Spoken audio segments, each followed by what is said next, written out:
What's up, everybody? A breaking news edition of the Thomas Take Sports Podcast. I'm Ryan Thomas. Everybody, I have been taken on a whirlwind, a true whirlwind of a journey these last few days, as have you guys and girls as well, MMA fans around the country, taken for a full-on roller coaster ride with plenty of ups, plenty of downs, plenty of spins, plenty of twists, you name it. And here we are now, signed, sealed, and delivered. Nate Diaz versus Jorge Masvidal is on. The UFC exonerated Nate Diaz. And in case you've been living under a rock, Nate Diaz did test positive for a adverse banned substance that is on the USADA list. Now, that substance has not been released. That will be released in future time. But that is the situation. That is the situation right now. Nate Diaz and Jorge Masvidal is on. The fight will continue. And I want to read the statement that was recently released by the UFC. It was a lengthy statement about the entire Nate Diaz situation. In short, they've cleared him of any wrongdoing, and he is good to compete next weekend. On October 24th, 2019, Nate Diaz released a public statement regarding a recent out-of-competition test conducted by USADA. The UFC has been notified by USADA that the out-of-competition test concluded that LGD 4033 was present in Mr. Diaz's sample at an amount below the decision concentration level for this substance. USADA is reviewing the out-of-competition test as an atypical finding. Further laboratory testing conducted by the Sports Medicine Research and Testing Laboratory, SMRTL, a WADA-accredited lab in Salt Lake City, Utah, has confirmed that 2 bottles of the same organic, vegan, plant-based daily multivitamin that Mr. Diaz was using were each contaminated with LGD 4033, which the evidence supports resulted in Mr. Diaz's positive sample. Okay, so in the press release, news to me, actually I already knew this before I recorded, but I wanted to make it seem like I didn't, just for effect. In the statement that the UFC released, it actually has the substance that Nate Diaz tested positive for. LGD 4033. And that is a organic plant-based multivitamin that has some sort of adverse substance in it. So a tainted supplement. Mr. Diaz has not committed any anti-doping policy violation, has not been provisionally suspended, and is not subject to any sanctions. Additionally, the UFC has been informed by independent experts who have determined that there is unequivocally no appreciable performance-enhancing or therapeutic benefit from the significantly limited amount of LGD 4033 that may be present in his system, which is roughly 10,000 times lower than one LGD 4033 therapeutic dose. I think that, well, I can't really narrow it down to one thing. I think a lot of things. I have a really hard time as a mixed martial artist, analyst, podcast host, and just an overall mixed martial arts fan to really defend any of this and really say that I'm happy that Nate Diaz is fighting Jorge Masvidal. And it's not that I'm not happy about it. I obviously want to see this fight as much as anyone. I thought that this fight was really in all likelihood about that would take place. If Nate Diaz did get past Anthony Pettis, I thought Jorge Masvidal had a sexy name as far as the hype. And Nate Diaz is obviously a big name already in the sport due to his rivalry with Conor, and he's been around a really long time. People really want to see him fight. He's a fan favorite. All of those things.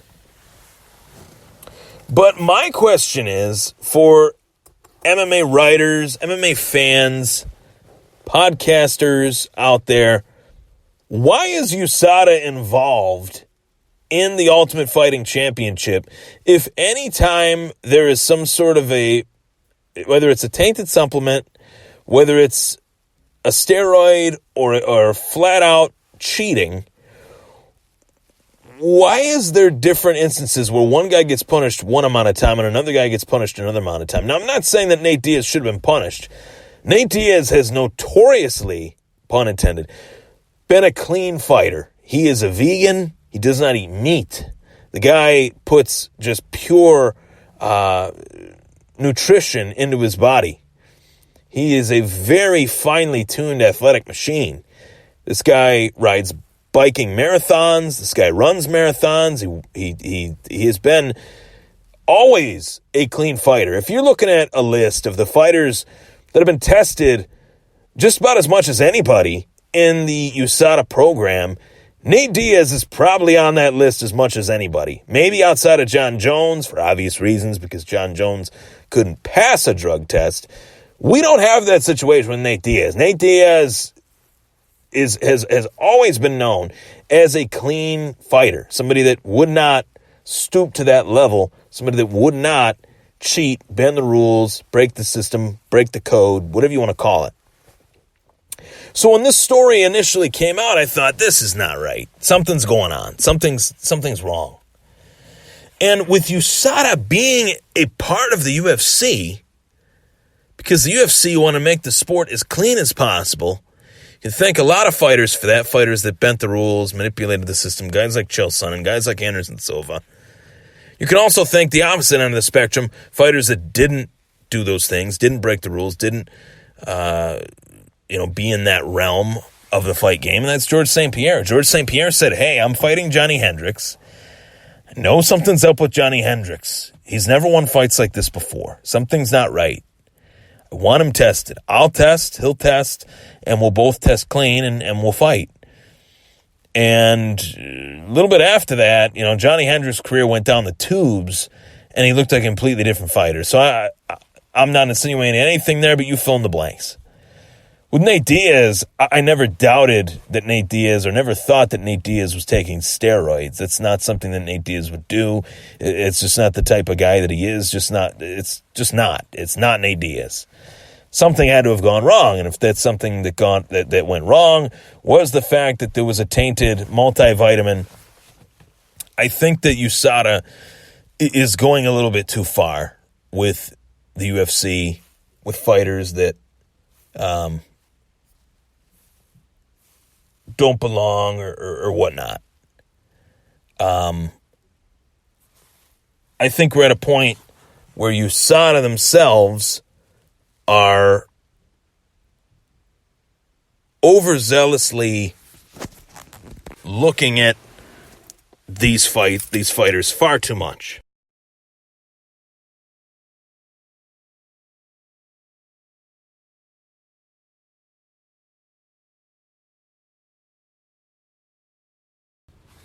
And in the process, they're looking at these fighters, trying to figure out which fighter is actually broke the rules, or which fighter has actually bent the rules. They look at Nate Diaz and say that he's bent or broke the rules. I don't think so.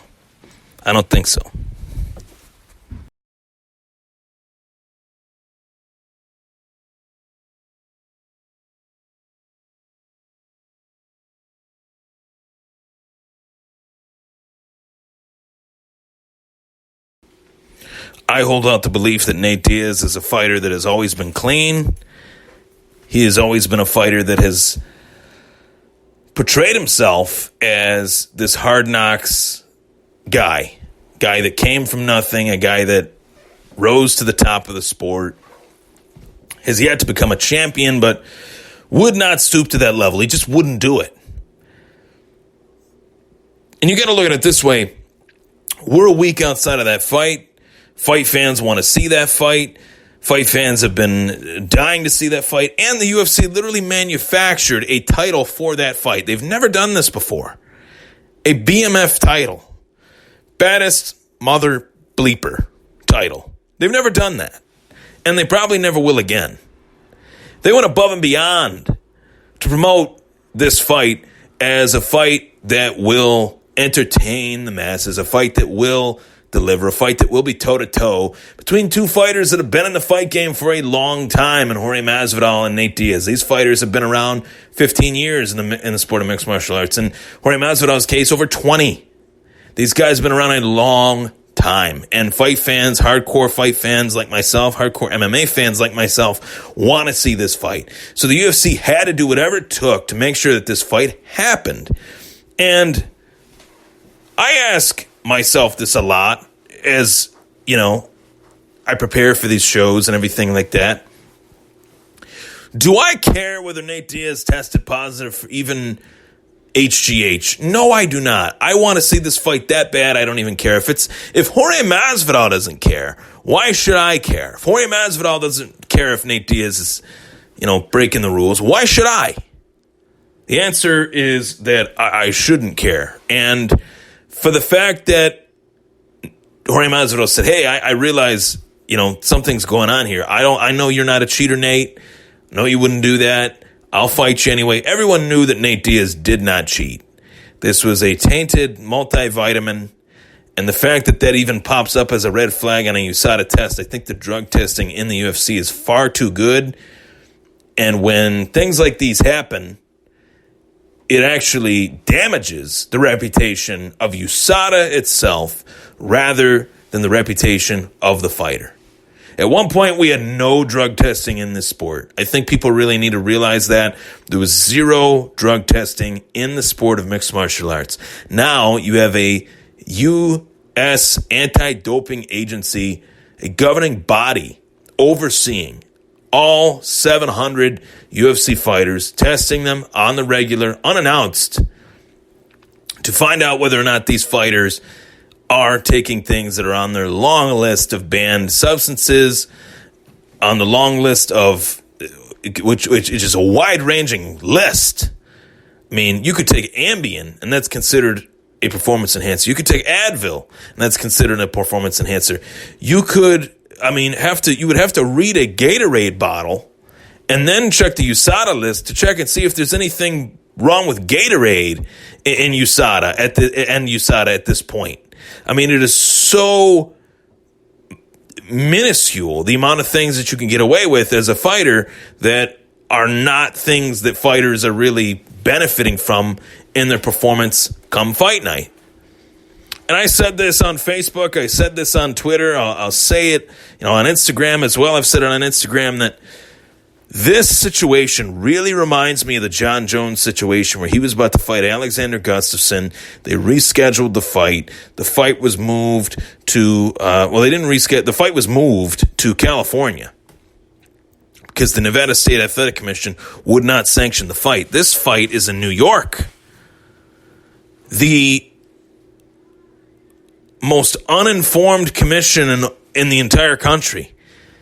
The state of New York, as far as MMA, they are the last kid at the table after Mama rang the dinner bell. They are just so far behind that they don't know what's going on. They don't get it. They don't understand the sport of MMA. We've only had 6 or 7 events here, and in the process, there's been controversy with every single one. UFC 210, they didn't even know the rule of the replay. They didn't even know whether replay should be instituted with the entire Chris Weidman ordeal.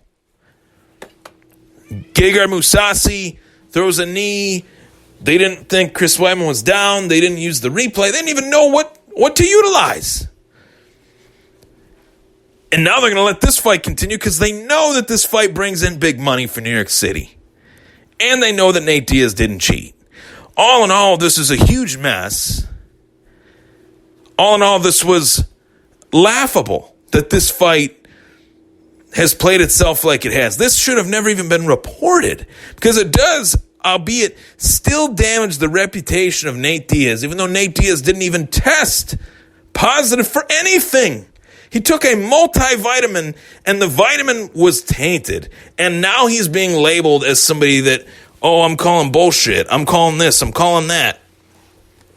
You got no reason to do that. Nate Diaz has never cheated.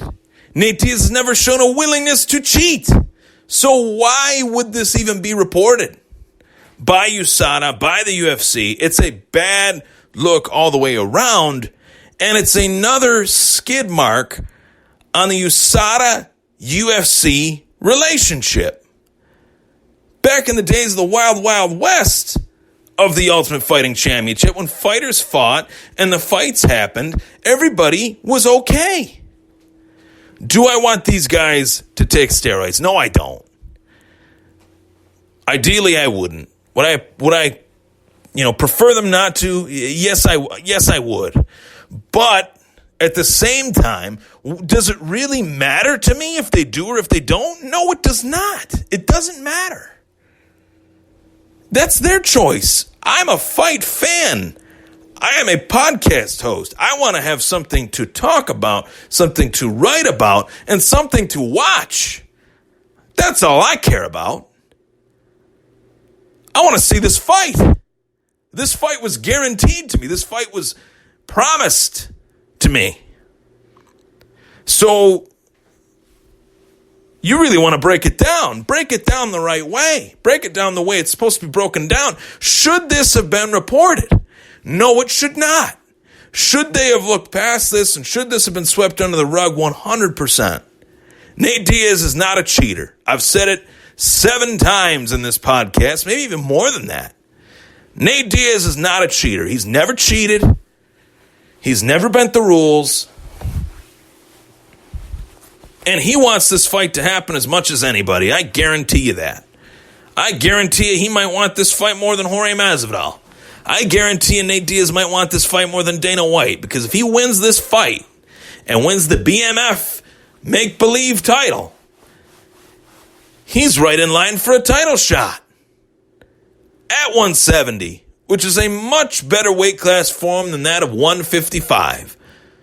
Or he is in line for a trilogy fight with Conor McGregor, and you know it, and I know it. That's the fight that everyone really, really, really, really, really wants to see. For Conor and for Nate and for MMA. And there you have it. That's the Thomas Take Sports Podcast. Breaking news, Nate Diaz exonerated by the UFC, by USADA as well. They did so much damage to this guy's name in the last few days, and it was all for nothing. They should be ashamed of themselves. They should really put out a true apology to Nate Diaz and move forward with this fight. I'm Ryan Thomas. That was the Thomas Take Sports Podcast. Join the takeover. Follow me on Twitter at Ryan Thomas Take. Follow me on Instagram at Ryan Thomas Take as well. And you can also follow me on Facebook by liking the Thomas Take Sports Podcast page. And also, take care.